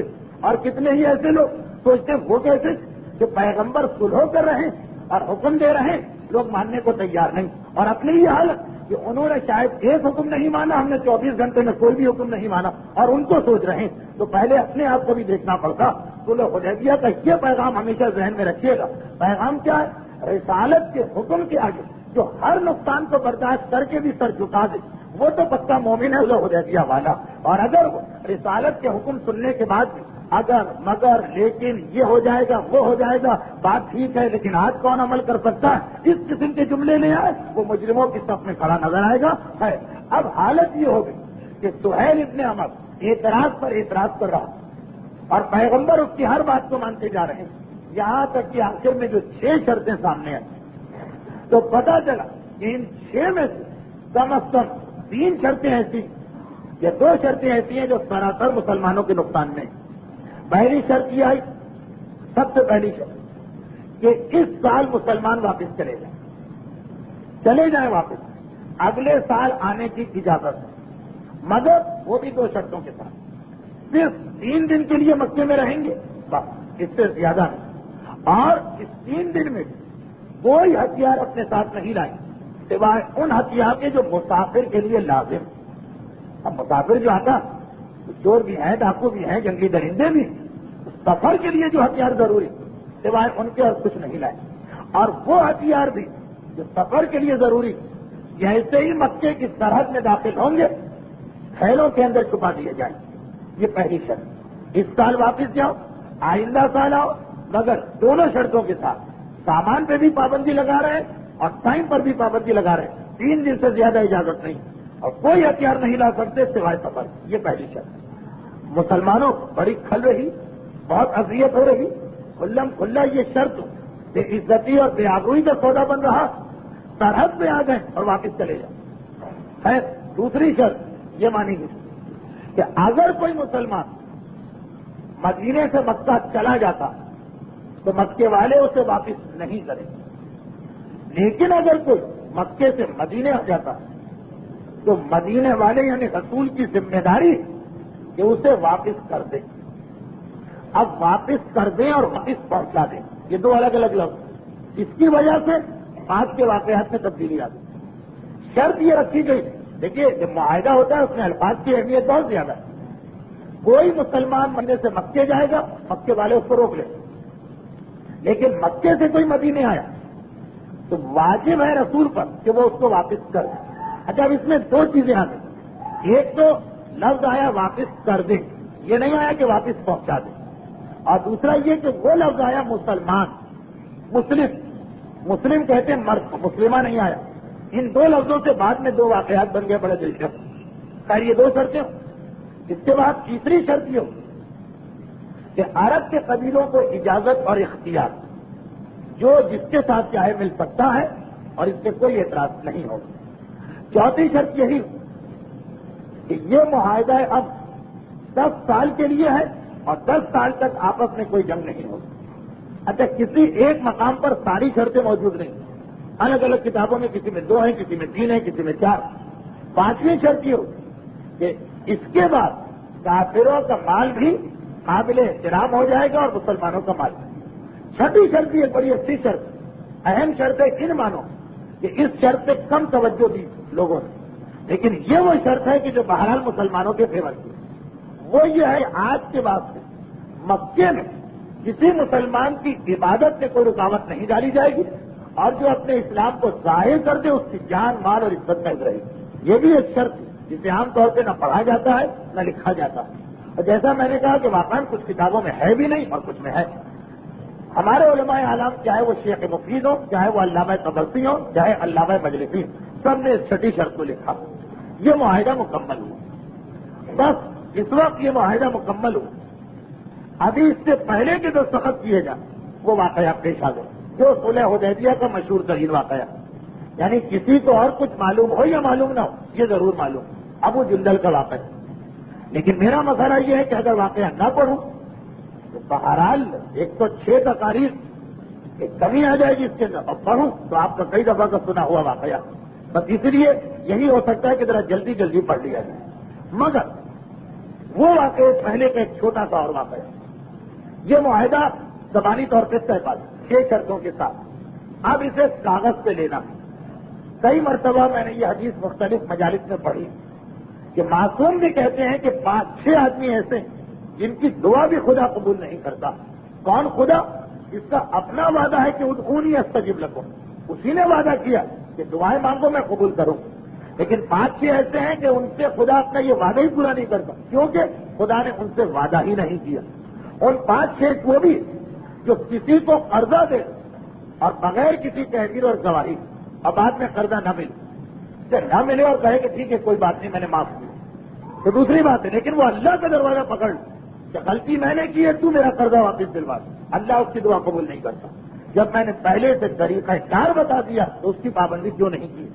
تو یہ ایک اسلام میں ایک اہم چیز ہے کہ گڈ فیتھ یا لوگوں پہ بھروسہ بہت اچھی چیز, لیکن ہر وہ معاملہ جو بعد میں اختلاف کا سبب بن سکتا اسے تحریری صورت دے دو اور گواہوں کے سامنے رکھ دو. دیکھیے ہمارا آج معاشرہ ایک بہت بڑے گناہ میں مبتلا, مگر ایسا گناہ کہ کسی طرح سے وہ سلجھ ہی نہیں پا رہا, اور ڈور جو الجھ جائے اس کا سرا نہیں ملتا, وہی ہو گیا. وہ ہے میراث کا مسئلہ کہ اس انداز سے ہمارے گھروں کا نظام چلتا کہ باپ یا ماں کے خصوصاً باپ کے انتقال کے بعد کچھ پتہ ہی نہیں چلتا ہے کہ کس طرح مسئلہ حل کیا جائے. بیٹے کماتے ہیں, تنخواہ ایک جگہ دے دیتے, دکان باپ کی ہے, 2 بیٹے اس پر بیٹھ رہے ہیں, جس میں بیٹے کا پیسہ کتنا, باپ کا پیسہ کتنا, اس کو شیئرنگ پارٹنر مانے, اسے نوکر مانے, کوئی چیز کلیئر نہیں کی جاتی. جب باپ کا انتقال ہوتا ہے تب مسئلہ آ جاتا ہے. ایک بیٹا کہتا ہے میں برابر سے دکان پہ بیٹھا ہوں, میرا حق زیادہ ہونا چاہیے. دوسرا کہتا ہے کہ جی نہیں, دکان باپ کی دکان تھی اس لیے سب کا برابر شیئر ہو. اور بات یہ نہیں ہے کہ ایک غلط کہہ رہا ہے صحیح کہہ رہا ہے, بات یہ ہے کہ واقعا مسئلہ حل بھی نہیں ہو پاتا. ہو سکتا ہے یہ صحیح کہہ رہا, ہو سکتا ہے وہ صحیح کہہ رہا. یہ سارے جو ہمارے مسئلے, تو باپ اور بیٹے کے درمیان بھی بہترین راستہ یہی مستقبل وہی بات جو صلح حدیبیہ کہ چاہے فی الحال ذرا نقصان ہو, باپ کو برا لگے یا بیٹے کو برا لگے, مگر مستقبل میں پرابلم نہ ہو, باپ اور بیٹے کے درمیان بھی ساری چیزیں طے کر لی جائیں. ہاں, یا پھر انسان اتنا وسیع القلب کہ وہ کہے کہ مجھے کچھ چاہیے ہی نہیں. بھائی یہ باپ بیٹے کا مسئلہ ٹھیک ہے, اگر مجھے بعد میں میراث نہیں ملی تو مجھے کچھ نہیں چاہیے, اگر قرضہ نہیں ملا مجھے کچھ نہیں چاہیے, میرا حق کسی نے دبا لیا چلے مجھے نہیں چاہیے، یا تو اتنا وسیع القلب تو ٹھیک، لیکن اگر مسئلہ یہ ہو کہ بعد میں لینا بھی ہے اور ابھی طے بھی نہیں کرنا ہے، تو یہ وہ مسئلے ہیں جہاں خدا بھی مدد نہیں کرتا. اسی لیے صلح حدیبیہ کاغذ پہ آنا. اب کاغذ بھی کس طرح 2 دفعہ لکھا گیا، فوٹو کاپی مشین تو تھی نہیں کہ 2 مرتبہ کاپی نکل آتی، 2 دفعہ لکھا گیا. دونوں پہ ایک طرف رسول کے دستخط، ایک طرف سہیل ابن عمر. ایک کاپی رسول اپنے ساتھ لے گئے، ایک کاپی سہیل ابن عمر کو دی. دیکھیے پورا کتنا باقاعدہ کام ہوا سسٹمیٹک انداز. پیغمبر اسلام یہ جس وقت باتیں شرط کے طور پہ طے پا گئی، اب اسے کاغذ پہ لا رہی، اور اس وقت پیغمبر نے علی کو بلایا اور کہا تمہیں یہ تحریر لکھنا. باقی سارے مسلمان تو غم، غصے اور صدمے کی اس کیفیت میں تھے کہ ان کو ہوش ہی نہیں تھا کہ کیا ہو رہا. وہ ایک ایک چیز پہ رسول سے بحث کر رہے ہیں. خود سوچی کہ مذاکرات ہو رہے ہیں، مذاکرات، اور ایک آدمی جو ہے دونوں میں سے ایک پارٹ، اس کے اپنے آدمی اس سے بحث کر رہے ہیں. کتنی پوزیشن نازک ہو جاتی ہے اور کمزور ہو جاتی ہے ٹیبل کے اوپر. مذاکرات کی جو میز ہوتی اس میں سامنے والی پارٹی کو پتا چل جائے کہ جس سے ہم بات کر رہے ہیں اس کے اپنے آدمی اس کی بات ماننے کو تیار نہیں، اور مجمع عام میں یہ ساری بحث ہو رہی ہے. مگر اللہ کا رسول ان سب کے باوجود شرائط کو نہیں بدل رہا. حتیٰ یہ کہ جب کسی نے کہہ دیا کہ یہ کیا شرط ہے کہ اگر مسلمان مدینے میں آئے گا تو واپس کر، اور ہمارا آدمی وہاں جائے گا تو وہ واپس نہیں کرے گا، تو پیغمبر اسلام نے اس میں ذرا سخت جواب دیا. کہا کہ اگر کوئی ہمارے پاس آ گیا مکے سے، ہم اسے واپس کر دیں گے، اس لیے کہ ہمارا بھروسہ اللہ پر، اس کی حفاظت کرنے والا اللہ. یعنی کوئی گارنٹی دے سکتا ہے کہ اگر کوئی مدینے میں آ گیا تو محفوظ ہو گئے، اگر موت آنا ہے تو یہاں بھی آ جائے. اور اگر ہمارا کوئی آدمی مکے میں چلا گیا تو ہمیں ضرورت ہی نہیں ہے کہ پیچھے جانے کی، جس نے ہم پر ان کو ترجیح دی، جس نے ہم سے بہتر ان کو سمجھا، جو وہاں جانے کو تیار ہو گیا. یہ پیغمبر کا جواب بھی بالکل سخت جواب. جن آدمیوں کو دیا ان کا نام تو میں نہیں لیتا ہوں، لیکن اس طرح سے پیغمبر نے سب کو خاموش کرایا. مگر خاموش نہیں ہو رہے ہیں لوگ، جن میں گوئیاں ہیں، بے چین ہیں، پریشان. ہاں ہمیں صرف علی نظر آتے ہیں. جو رسول کہہ رہے ہیں آمنا و صدقنا سمینا و اطعنا، قلم آگے بڑھ رہا. اور یہ آپ کو نمایاں خصوصیت جو نظر آئی، علم احتیاط کے ماہر کہتے ہیں کہ آدمی جو ہے ہر آدمی کا ایک مزاج بن جاتا ہے. جسے غصہ آتا ہے تو وہ ہر جگہ غصہ کرے گا، کہیں کام بھی آ جائے. کبھی ایسے بھی موقع ہوتے ہیں کہ ہمیں لڑنے بھڑنے والا آدمی چاہیے ہوتا، ہمیں ضرورت پڑ جاتی ہے حج کے قافلوں مولین سے یا بس ڈرائیور سے لڑنا. اب لڑنا بھی ایک طریقہ کار ہے، ہم جیسے آدمی تو لڑ بھی نہیں سکتے. اس وقت ایسے قافلے آدمی ڈھونڈے جاتے کہ 30 دن ہم کو گالیاں دے چکے ہوں تو اندازہ ہوتا ہے کہ ہاں یہ لڑ تو سکتے، بسم اللہ آ جائیے آج آپ کا کام. تو یہ بھی اسلام میں ایک چیز کہ قوت غضبیہ بالکل صفر بھی نہیں ہونی چاہیے، اس کی بھی ضرورت پڑتی. اسی طرح جو ٹھنڈے مزاج کے آدمی ان کا مزاج یہ بن جاتا کہ ہر جگہ پہ وہ ٹھنڈے ہو جاتے ہیں. یہاں تک کہ اگر اسلام کا دشمن بھی آ جائے تو ان کو نہی عن المنکر کی ہمت نہیں ہوتی. کبھی ان کی سخت ترین ضرورت پڑتی ہے جب مذاکرات کرنا، پیار و محبت سے کسی کو سمجھانا. میرے مولا کی خصوصیت یہ بتائی گئی کہ علی کی خصوصیت یہ تھی کہ علی کا اپنا کوئی مزاج ہی نہیں. جہاں جو مرضی پروردگار تھی وہی علی کا عمل تھا. ایک طرف بعض مسلمان اتنے ٹھنڈے تھے کہ میدان جنگ میں جب لڑنے کا وقت آتا تو لڑا نہیں جاتا، اور اتنے گرم تھے کہ صلح حدیبیہ میں کہ جہاں ٹھنڈے ہونے کا وقت ان سے ٹھنڈا نہیں ہوا جا رہا، یہاں لڑنے کو تیار. اور ایک طرف علی تھے کہ جب تلوار چلانے کا وقت آتا ہے تو وہی صاحب ذوالفقار، اور جب تل چلانے کا وقت آتا ہے تو وہی کاتب صلح حدیبیہ. ہر جگہ مرضی رسول و مرضی خدا کے مطابق. درود ہے جو محمد. یہی یاد رکھیے کہ وہ علی کا وہاں صاحب سیف ہونا اور یہاں پہ کاتب ہونا یہ خود ایک نمایاں ترین خصوصیت. یعنی رسول تلوار بھی دی تو اس وقت علی کو، قلم بھی یہاں پہ دیا تو اس وقت علی کو معلوم کہ یہ وہ جس کی نہ اپنی کوئی مرضی ہے، نہ کوئی مزاج ہے، نہ کوئی طریقہ ہے. جو اللہ اور رسول چاہیں گے اس وقت وہی اس کا عمل ہوگا. تو نہ پورے سے حدیبیہ کے میدان 1400 صرف تو رسول اور علی نظر آ رہے ہیں جو مذاکرات کی میز پر ہیں، اور باقی سب کے سب یا غم یا غصہ یا صدمہ یا جوش جو کچھ بھی آپ کہیے.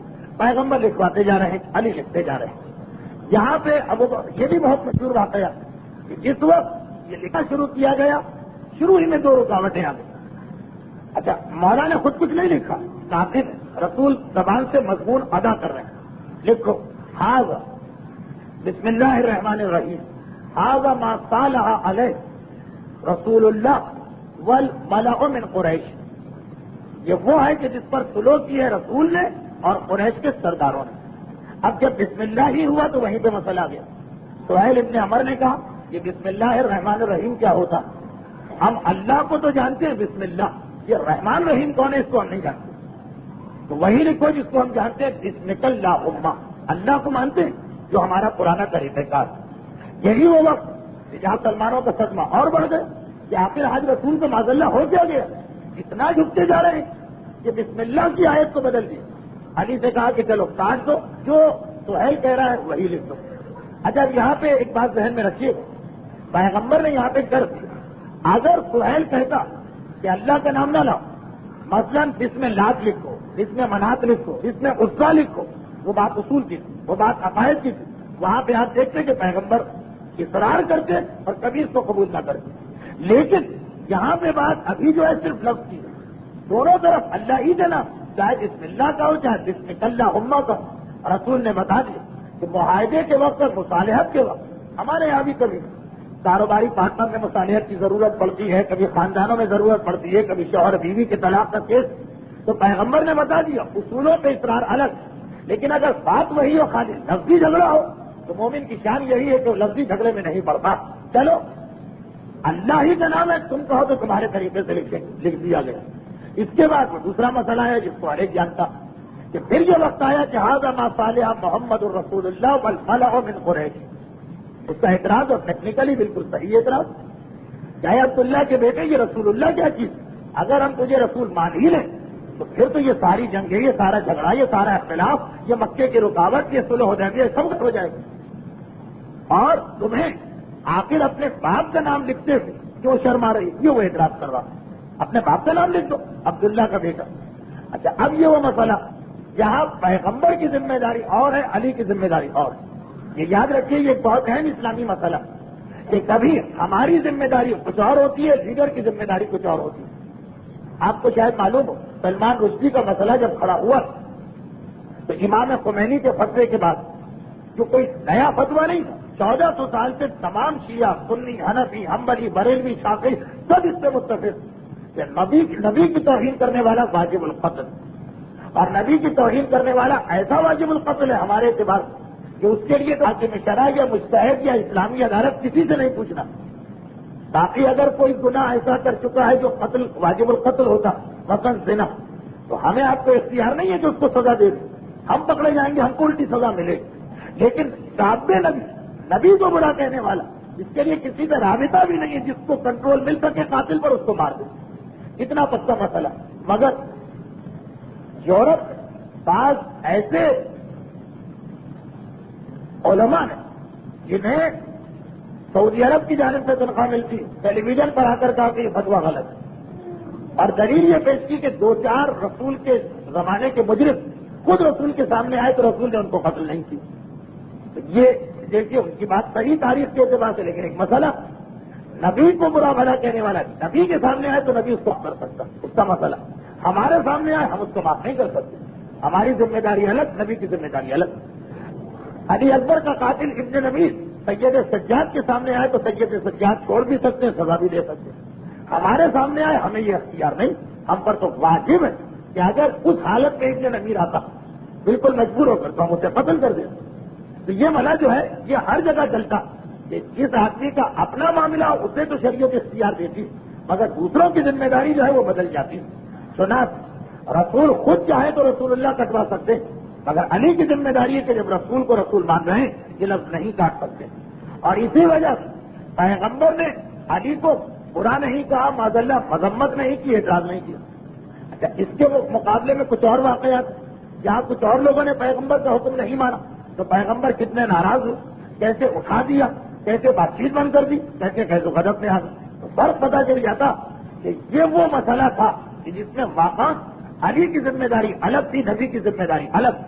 یعنی بہت میں گھونڈی بات کہتے سلمان رشدی علی کے سامنے آئے تو علی کو قتل کرنا پڑے گا، نبی کے سامنے آئے تو اب نبی کی مرضی، کیونکہ ان کا اپنا مجرم ہے، چاہے تو قتل کرے چاہے تو قتل نہ کرے، اگر ہمارے ہاتھ کے لیے یہ اختیار نہیں۔ خیر میرے مولا نے قلم رکھ دیا، رسول نے اعتراض نہیں کیا، وہ کاغذ اٹھایا، یہاں رسول اللہ لکھا تھا، اسے کاٹ کر عبداللہ اپنے والد کا نام لکھ دیا. ضمنی طور پہ یہ مسئلہ حل ہو گیا کہ رسول نے وہ لفظ کاٹا بھی، وہ لفظ لکھا بھی. کاٹنے کا مطلب ہے پڑھا ہوگا، اور پڑھنے کا مقصد ہے کہ رسول پڑھنا جانتے. جیسے میں اکثر ایک مثال دیتا ہوں، چینی زبان کا اخبار کبھی آ جاتا تو اس میں ہم کو پتہ ہی نہیں چل سکتا کہ اس میں ہمارا نام کیا ہے. اور اگر آپ برا نہ مان تو گجراتی زبان میں کبھی کوئی لوگ اشتہار دیتے ہیں کہ آپ کے مجلس کا اشتہار، تو مجھے پتہ ہی نہیں چلتا کہ اس میں میرا نام شروع میں ہے، آخر میں ہے، بیچ میں ہے بھی یا نہیں.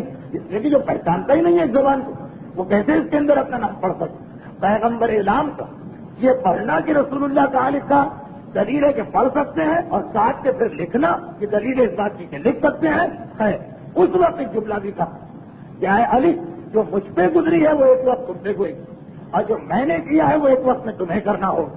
اب تاریخ بہت بات، بہار اور شامل ابن اسیر کی تاریخیں دونوں متفق کہ وہ وقت آ گیا کہ صفین کی لڑائی نہزوں پہ قرآن بلند ہو جانے سے ختم ہوئی، اور دومت الجندل کے مقام پر حاکم شام اور مولا کے درمیان ایک ایگریمنٹ طے پائے. حاکم شام کی جانب سے جناب عمر ابن عاص اور علی کی جانب سے علی کا کاتب عبداللہ ابن ابی رافع، یہ دونوں بھیجے گئے. اور وہاں پہ جو معاہدہ لکھا گیا، پہلا جملہ تو ٹھیک، بسم اللہ الرحمن الرحیم، ھذا ما تقاضى علیہ علی امیر المومنین. یہ وہ ہے کہ جو فیصلہ ہوا علی جو امیر المومنین ہیں ان کے اور حاکم شام کے درمیان، سیم بالکل یہی اعتراض ہمارے ہاتھ میں کیا. یہ امیر المومنین کیا چیز، اگر ہم ان کو امیر المومنین مان لیں تو ہمارا جھگڑا ہی ختم ہو جائے گا، پھر ہمیں اختیار ہی نہیں ہے جھگڑا کرنے کا، پھر ہم بحث ہی نہیں کر سکتے. پھر یہ مصالحت کیا چیز، امیر المومنین سے مصالحت نہیں ہوتی، امیر المومنین کی اطاعت کی جاتی ہے. تو نہ ہم اس لفظ کو نہیں مانیں گے. اس وقت عبداللہ ابن ابی رافع نے کہا یا امیر المومنین میرے لیے کیسے ممکن ہے، میں تو آپ کو اپنا امیر مانتا ہوں، میں کیسے کاٹوں. علی نے کہا لا یہ کاغذ مجھے. وہاں بھی اس کو برا نہیں کہا کہ تم میرے کاتب، بلکہ خاص علی کے بھی نہیں، بیت المال کے کاتب، تمہاری ڈیوٹی یہ ہے، تم مثلا اسٹینوگرافر یا کلرک ہو، تمہارا کام یہ ہے کہ اس کو لکھو. نہیں، اس لیے کہ اس کی ذمہ داری الگ، علی کی ذمہ داری الگ. اسے کاٹ کے علی ابن ابی طالب لکھ دیا، اور پھر ایک مرتبہ کا اللہ اکبر، حاضر سنت سنت رسول اللہ. آج میں نے رسول کی سنت کی پیروی کی ہے، رسول کی سنت سے میں چلا. یہ وہی چیز ہے جس کی تصدیق، جس کی خبر میرا رسول کئی سال پہلے دے چکا. بس ایک بات یہاں کہہ دو پھر اپنے موضوع پہ آتا ہوں. بظاہر یہ دونوں آدمی ہمیں پسند نہیں آ سکتے، جو علی کو امیر المومنین نہ مانے، جو رسول اللہ کو رسول اللہ نہ مانے. سہیل ابن عمر بھی غلطی کر رہا، حاکم شام کا نمائندہ بھی غلطی کر رہا. مگر میں کہوں گا پھر ایک حد تک ان کو یہ شہادت دینے کو دل چاہتا کہ رسول نہیں مانتے تو نہیں مانا، اور کہہ دیا کہ اگر رسول مان لے تو سنو کیا، پھر تو ہمیں اس کا حکم ماننا چاہیے. ہمارے ہاتھ میں کہہ دیا کہ اس لیے امیر المومنین کا لفظ کٹوا رہا کہ اگر اس کو مان لیا تو علی امیر ہو گئے، امیر ہو گئے تو مصالحت نہیں ہوتی ہے، اطاعت ہوتی ہے، پھر تو ہر حکم ماننا پڑے. تعجب ہوتا ہے آج کے مومن کو، امیر المومنین بھی مانتا اور پھر علی کے اوپر اپنا حکم چلاتا کہ ایسا ہو جاؤ ویسا ہو جاؤ، یہ طریقہ ہونا چاہیے. تعجب ہوتا ہے آج کے مومن کو، رسول اللہ کو رسول اللہ مانتا پھر حکم رسول کے سامنے اپنی مرضی چلاتا. یہ شادی بیاہ میں کون شریعت کی پابندی کر سکتا، یہ تو کہنے کی باتیں. شادی بیاہ میں تو وہی جو رسم و رواج ہوتے، ناریل پھوڑا جاتا ہے تو پھوڑا جاتا رہے گا، اور چاول اچھالے جاتے ہیں تو اچھالے جاتے رہیں گے، اور دودھ لایا جاتا ہے تو پلایا جاتا رہے گا، اور تالیوں سے ہاتھ ملایا جاتا ہے تو ملایا جاتا رہے گا.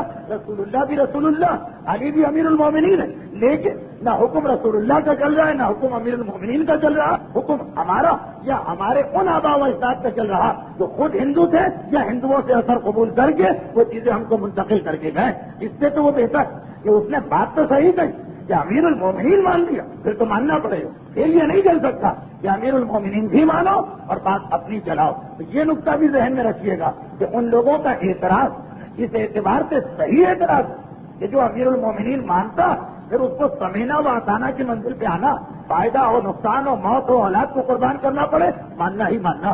خیر ہمارے یہاں تو یہ بات اتنی واضح نہیں. انقلاب ایران جب آئے تھے شروع میں تو کتنی ساری ایسی باتیں چل رہی، امام خمینی کو یہ کرنا چاہیے، امام خمینی کو وہ کرنا چاہیے، یہ قتل نہیں ہونا چاہیے، وہ اس طرح سے سختی نہیں ہونا چاہیے. اور امیر المومنین اور رسول اللہ کی سنت کو دیکھنے کے باوجود خیر ایک اہم پیغام دے گا یہ دعا کہ اگر امیر المومنین کسی کو ماننا ہے تو پورا ماننا پڑے.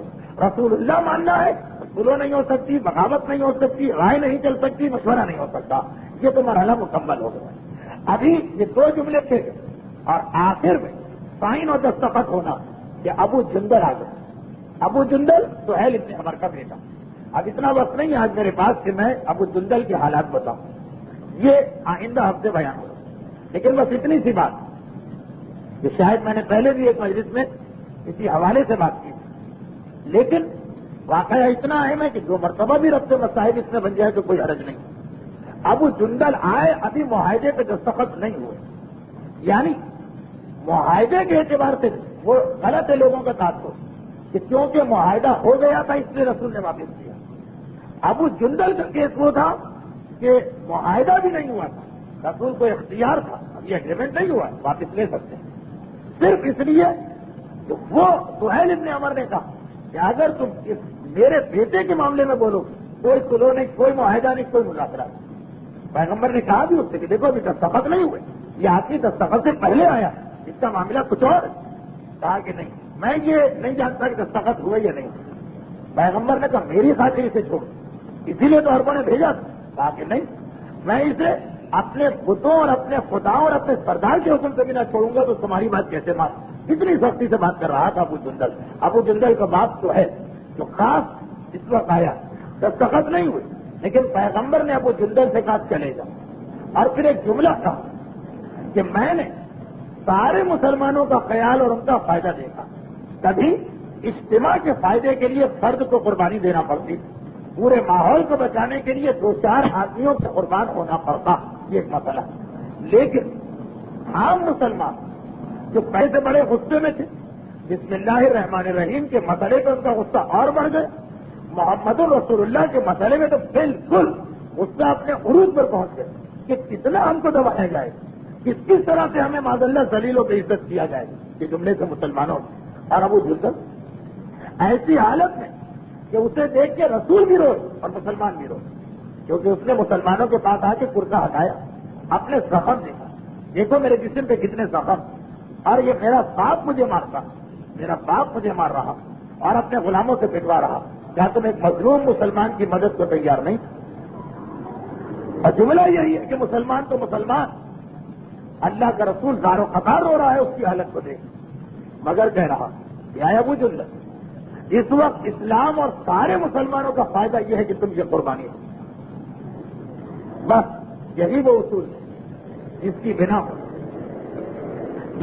پر رسول کی بیٹیاں کوڑے کھاتی رہی اور رسول چپ رہے, اور علی کی بیٹیاں قیدی بنا کے لے جائی جاتی رہی اور علی خاموش رہے. یہی اصول ہے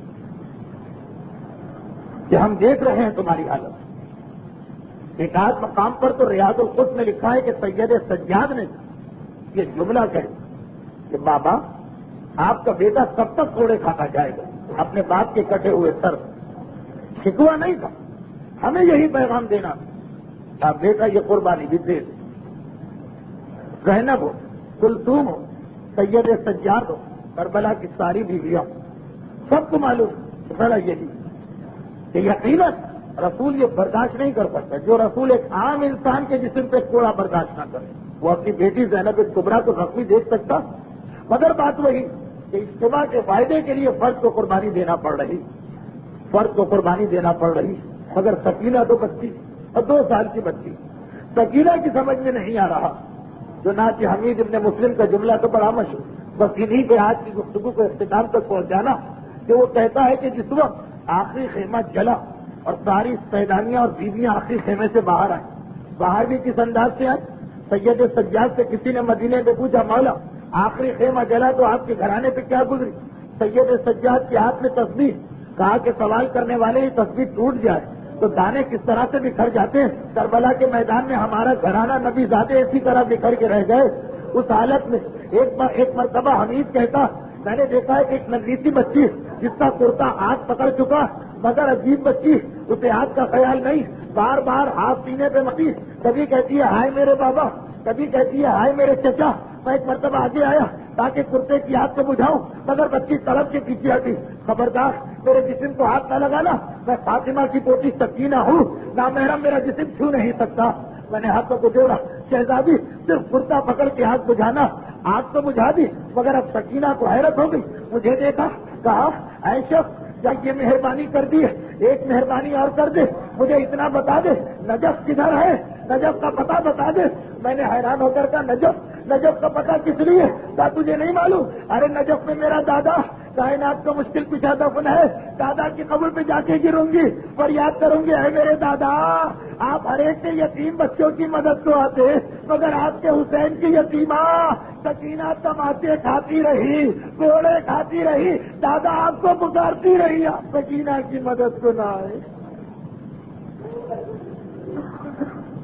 ولعنة الله على أعدائهم أجمعين وسيعلم الذين ظلموا أي منقلب ينقلبون۔ پروردگارا جس طرح میدان کربلا میں یہ قربانیاں اسلام کی خاطر دی گئی، ہم میں سے ہر ایک کو یہ توفیق عطا فرما کہ تیرے دین اور تیری شریعت اور آل محمد کی خاطر عزیز سے عزیز شے قربان کر دینے کو ہم تیار و آمادہ ہو جائیں۔ پروردگارا انہی مصائب اہل بیت کا واسطہ تمام صاحبان ایمان خصوصاً اس مجلس میں موجود مومنین اور مومنات کو اور ان کی اولادوں کو دنیا اور آخرت کی ہر مصیبت اور پریشانی سے محفوظ فرما۔ پروردگارا میدان کربلا کی ان شہادتوں کا واسطہ ہمارے جملہ مرحومین خصوصاً جن مرحومین کے لیے آج سال ثواب کیا گیا، ان سب کو اعلیٰ زندگی میں جوار معصومین سے ملحق فرما۔ پروردگارا ان تمام مظالم کے انتقام کے لیے اپنی آخری حجت وارث معصومین امام زمانہ کے ظہور میں تاکید فرما۔